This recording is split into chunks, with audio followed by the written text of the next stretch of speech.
Miten mä menin erikoisjoukkokuntoisesta äijästä 100-kiloseksi köntiksi ja sit takas alle 80-kiloseksi triathlonistiksi?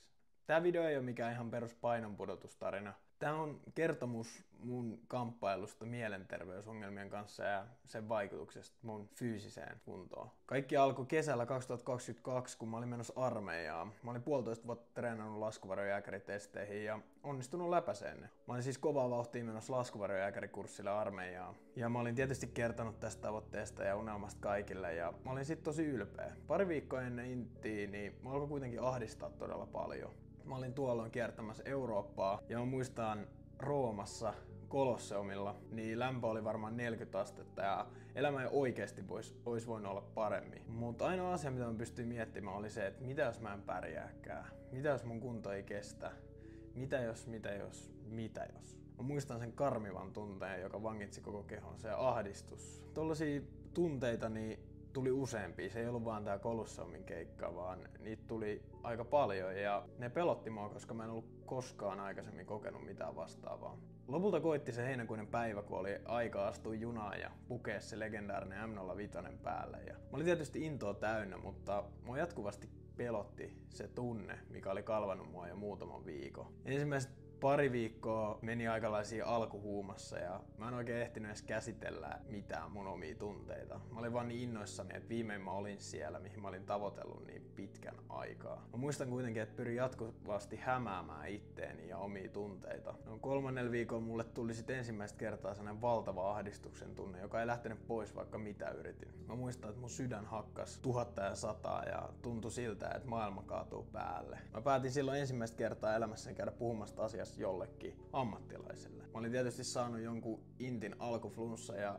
mulla oli vähän kuumetta, jonka takia mä päädyin veksiin. Ja ennen kuin mä lähdin sinne, niin mä sitten kuitenkin päätin soittaa sille paikalliselle varusmiespsykologille tai mikä ikinä olikaan. Ja mä kysyin, että olisiko samalla mahdollista tavata. Se onnistui ja me keskusteltiin sitten psykologin kanssa, mutta mä en oikein silloin vielä uskaltanut myöntää hänellekään, että miltä musta tuntui. Se johti sitten siihen, että siitä ei ollut ihan hirveästi apua. Seuraavien viikkojen aikana mun olo paheni ja nämä tällaiset kohtaukset lisääntyi niin, että mä pelkäsin niitä ihan jatkuvasti. Mä olin sitten flunssan takia missannut alun kuntotestit ja oli aika uusia ne. Ja mä muistan, kun mä kerroin kaikille muille siellä komppaniassa, että joo, että nyt kävästään hoitamassa tää juoksu pois alta, mutta mielessä mä etin koko ajan pakokeinoa niin kuin kaikin mahdollisin tavoin. Ja mä en ollut lähes juoksemaan mun unelman jatkon puolesta, vaan mä uskoin, että jos mä en pääsisi juoksuun läpi, niin asiat helpottuisi ja paha olo katoaisi. Mä en sit juossut sitä testin rajaa rikki. Niinpä mun oli aika pakata kimpsut ja kampsut ja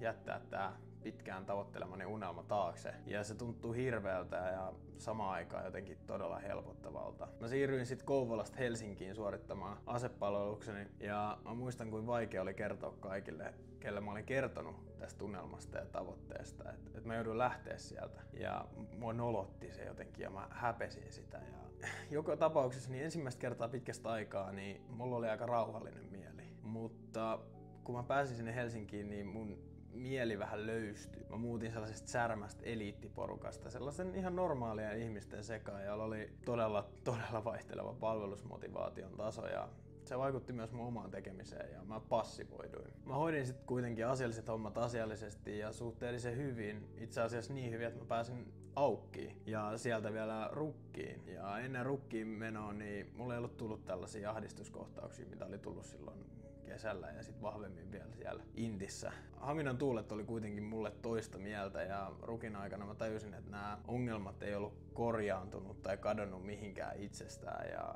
vaikka paine oli huomattavasti pienempi rukissa, niin ne kohtaukset vaan paheni ja niistä tuli rajumpia. Ja mä en tietenkään uskaltanut puhua asiasta kenellekään, koska rukissahan pitää olla kova äijä. Pitää näyttää kaikille, että joo, että musta tulee upseeri, että mä oon täällä niinku, mut on valittu tänne. Mä tajusin jossain vaiheessa onneksi soittaa mutsille ja se rohkaisi mua kokeilemaan uudestaan ammattilaiselle puhumista. Ja mä olin kuullut, että Haminassa olisi tällainen sotilaspastori, jolle voisi puhua ja päätin soittaa sille ja varasin sitten tapaamisen eräälle iltavapaalle. Ja mä kävin hänen luonaan juttelemassa. Oikein mukava kaveri, mutta hän ei ollut vieläkään vieläkään täysin rehellinen, joten hänkään ei vieläkään oikein pystynyt auttamaan. Vaan sellaiset perusasiat järjestyy ja kohtahan tää jo loppuu ja sellaisia juttuja.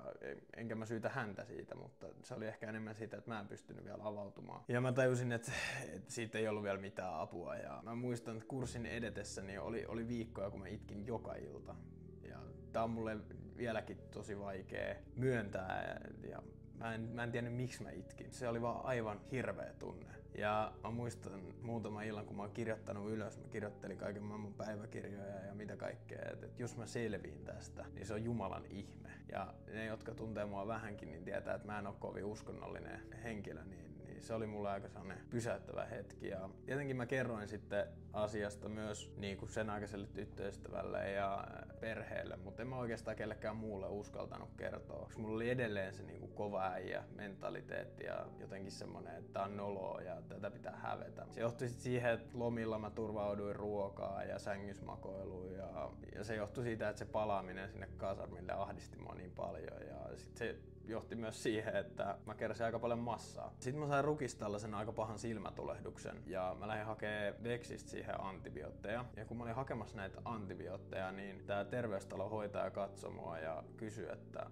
onko mulla kaikki ok. Se oli aika pysäyttävä hetki. Musta tuntui, että niinku aika pysähtyi. Mä tunsin vaan, kun mun sydän hakkas. Ja sit mä huomasin, että mulla vierähti kyynel tosta. Ja mä keräsin kaiken rohkeuden, mitä mulla oli silloin. Ja sanoin, että itse asiassa että ei oo. Että mulla on ollut ihan helvetin vaikeeta. Sattui sit niin onnellisesti, että kyseinen hoitaja, kutsutaan häntä nyt vaikka Juliaksi, niin Julia oli myös kouluttautunut psykologian opinnoissa. Ja hän varasi siltä istumalta meille uuden ajan ja muokkasi sen pyynnöstäni vielä sellaiseksi, että esihenkilö niin ei oikein tiedä mistä on kyse, vaan se on vaan joku, että hakee lääkkeitä tai vastaavaa. Ja seuraavien viikkojen ja kuukausien aikana mä kävin siellä keskustelemassa Julian kanssa ja elämä oikeasti alkoi vihdoin löytää raiteille. Me otettiin sellaisia pieniä välitavoitteita, ne saattoi olla jotain harjoituksia tai jotain päivämääriä ja sitten kun me nähtiin, niin se ruksitettiin sellaisesta kalenterista yli ja vitsi se tuntui hyvältä, kun niitä välitavoitteita alettiin ruksittamaan siitä pois. Ja viimeinen välitavoite oli sitten kurssijuhla ja mä muistan, mä olin siellä kurssijuhlassa ja mä olin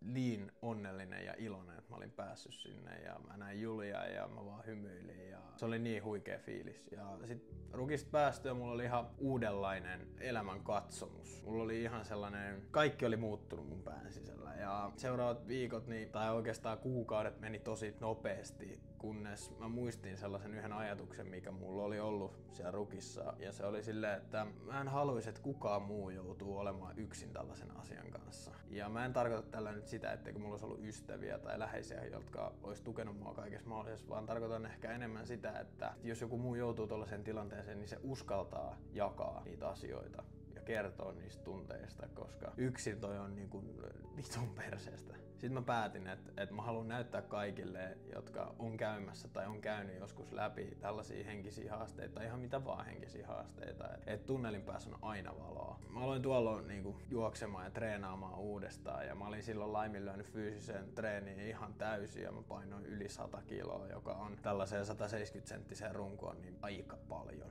Ja mä päätin sitten ilmoittautua ensimmäiseen maratoniin ja mä koin, että se olisi ollut tällainen hyvä haaste näyttää, että paluu on tehty. Ja mä toki halusin näyttää kaikille muille, mutta eniten mä halusin myös näyttää itselleni, että mä voin tehdä tavallaan haastavia ja vaikeita asioita vielä. Eikä toi, mitä mulla on käynyt, niin rajoita mua, vaan mä käytän sitä enemmänkin voimavarana. Ja mä treenasin kovaa ja kiinnitin huomiota ruokavalioon ja sekä ei ollut helppoa fuksivuoden keskellä, mutta kävi kun kävikin, niin 11. toukokuuta 2024, niin mä juoksin mun ensimmäisen maratonin vieläpä alle 4 tuntiin ja mä olin jo silloin treenissä ja mä muistan maratonillakin niin ajatellut, että tää ei muuten jää tähän, vaan mä haluan jatkaa tätä itteni haastamista ja jo silloin maratonin iltana mä sain sit sellaisen idean, että mites triathlon. Ja mä aloin sit pikimiten treenaamaan ensimmäiseen puolimatkaa ja viime elokuussa niin juoksin maaliin ajassa 6 tuntia 15 minuuttia ja se on aivan uskomaton fiilis, kun se ei ole vaan se treeni, se ei ole vaan se suoritus, vaan siellä on tosi paljon takana, minkä takia mä teen sitä ja nyt mä treenaan sit kohti kokonaista ja saa nähdä mitä haasteita tulevaisuus tuo, mutta sen mä tiedän, että mä en ole ikinä ollut näin hyvässä henkisessä ja fyysisessä kunnossa kuin mä oon nyt ja mä en todellakaan aio lopettaa mun henkisen kasvun ja fyysisen kasvun niin kuin työskentely sen eteen. Mä haluan, että jos tästä videosta jää sulle jotain käteen, niin se on se, että ota henkinen hyvinvointi vakavasti ja puhu siitä muille, vaikka mä tiedän, että se vaatii tosi paljon rohkeutta. Ja meidän ainoa rajoittava tekijä on oikeasti meidän mieli. Pidetään siitä huolta.